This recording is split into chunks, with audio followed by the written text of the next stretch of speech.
اختر مینگل جو بلوچستان کے ایک معروف قوم پرست سیاستدان ہیں، نے ہمیشہ اپنے موقف میں بلوچ قوم کے حقوق کی بات کی، لیکن ان کے سیاسی تعلقات ان کے بھائی جاوید مینگل کی دہشت گرد تنظیم لشکر بلوچستان کے روابط نے ان کے کردار پر سوالات اٹھائے ہیں۔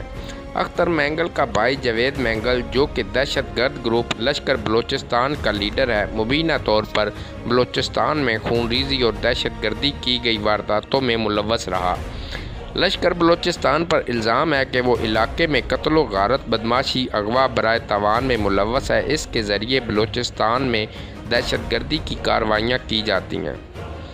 حالیہ دنوں میں ایک ویڈیو سامنے آئی ہے جس میں اختر مینگل نے بلوچ لبریشن آرمی کے دہشت گردوں کے لیے دعا کی۔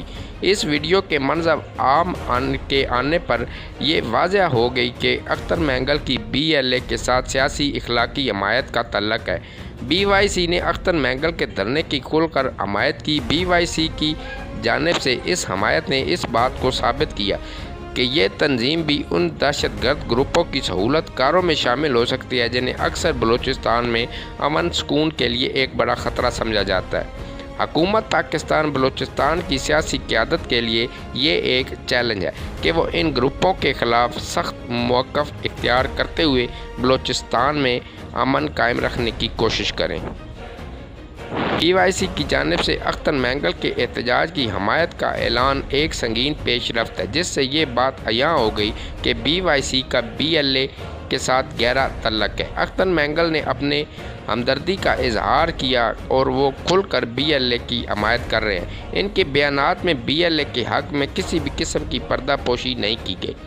یہ سب ایک ہی سکے کے دو پہلو ہیں۔ BYC اختر مینگل اور BLA کا ایک مشترکہ ایجنڈا ہے جس کا مقصد بلوچستان میں عدم استحکام پیدا کرنا اور پورے ملک میں افراتفری پھیلانا ہے۔ ان گروپوں کا مقصد بلوچستان کے عوام کو دہشت گردی اور تشویش کے ذریعے ہراساں کرنا ہے تاکہ امن سکون کو ختم کیا جا سکے۔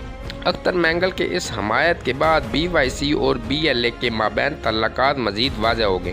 ان دونوں کے بیانات، اقدامات ایک ہی سمت میں ہے، جس سے اس بات کا اندازہ لگانا مشکل نہیں کہ ان کا مقصد صرف بلوچستان نہیں بلکہ پورے پاکستان میں سیاسی عدم استحکام پیدا کرنا ہے۔ یہ انتہائی سنگین معاملہ ہے کیونکہ اس سے نہ صرف بلوچستان بلکہ پورے ملک کی امن و سکون کو خطرہ لاحق ہو سکتا ہے۔ ایسے میں حکومتی اداروں اور قانون نافذ کرنے والوں اداروں میں یہ فرض بنتا ہے کہ وہ ان عناصر کے خلاف سخت کارروائی کریں جو پاکستان کی سالمیت امن کو خطرے میں ڈال سکتے ہیں۔ علاوہ ازیں اختر مینگل نے برطانوی خبر رساں ادارے BBC کو انٹرویو میں پاکستان اور اداروں کے خلاف پراپیگنڈا کیا۔ اختر مینگل کا پراپیگنڈا کرتے ہوئے کہنا تھا کہ بلوچستان کے مسائل سیاسی ہیں، سیکورٹی سے متعلق نہیں، اور مبینہ طور پر فوجی مداخلت اور بحرانوں کو مزید خراب کیا گیا۔ اختر مینگل اگر درست کہہ رہے ہیں مسائل سیاسی ہیں تو بلوچ پہاڑوں پر کیا کر رہے ہیں؟ آئے روز بسیں روک کر شہریوں کو کیوں شہید کیا جاتا ہے؟